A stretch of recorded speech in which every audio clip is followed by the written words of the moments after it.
River was our third baby. He was our caboose. He had bright red hair, which was different than the other kids. The other kiddos had brown hair. He was just so full of life and so joyful and so happy all the time. And I always say that I felt like he tried to live. It's like he knew his time on earth was short. He tried to live those 3 years full speed ahead. Like everything he did was dangerous and fast and just joyful. And I feel like he was a little old soul in such a little body. I feel like there was something about his eyes, like he knew more than we did. So we had, friends and family always say, when you looked into his eyes, you just saw something different. So he just brought so much joy and happiness to our family.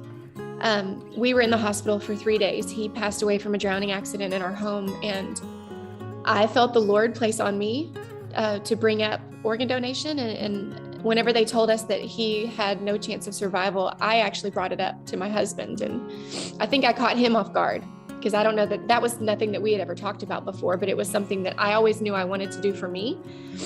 And so I just felt like if we couldn't take River home, I wanted somebody else to be able to take their child home or adult. So I brought up the idea and then we just kind of went from there. And I guess how it was brought was just by the Spirit of the Lord. I just felt like that was something that we needed to do.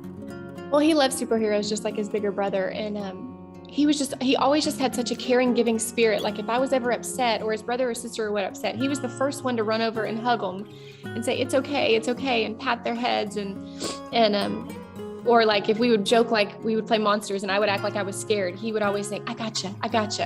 So I just think his nurturing, giving spirit, I think him being so little, I don't know that he would quite understand, but I think his nature would just love that he was able to give in that way.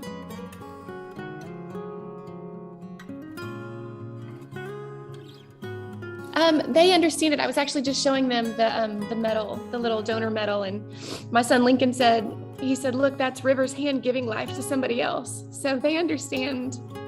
And so we talk about it a lot. We talk about it and they say that they want to be organ donors, God forbid if anything happens to them, but it's just such a way to give life. Right. And that's just something our whole family has decided to do. I know that can be such a hard decision. And I think the hardest part was just imagining the operation procedure on your loved one, but if you're a believer like we are, we believe that our bodies are just our vessels and that our spirit goes to be with the Lord when we pass. And so I just feel like giving life to somebody else is so much better than just going in the ground with perfectly good organs. Most of the time, a lot of like with River, everything was perfect in his little body. So he could give all of his organs. And I just feel like just take that step and pray about it, obviously with your family, but just know that your little one can live on in somebody else. And that is such a gift that you can give to somebody else who is on a transplant list or in a hospital just waiting for that gift of life. I don't think so many people know how many people are on the list. And so I would just say, talk about it with your family, pray about it, but just know that you're doing such a good thing for somebody else. You're bringing life to somebody else in your deepest, darkest pain.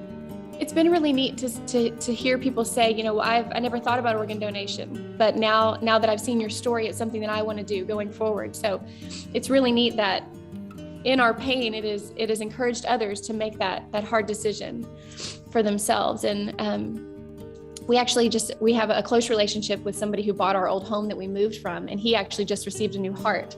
So wow. we're kind of tied in that way of organ donation. And his wife said just how much she prayed for the family who had to say goodbye to somebody that they love so her husband could get a new heart. So she sees both sides of it, being on the receiving end and then us being on the donor end. So it's been just really neat to see all these stories connected.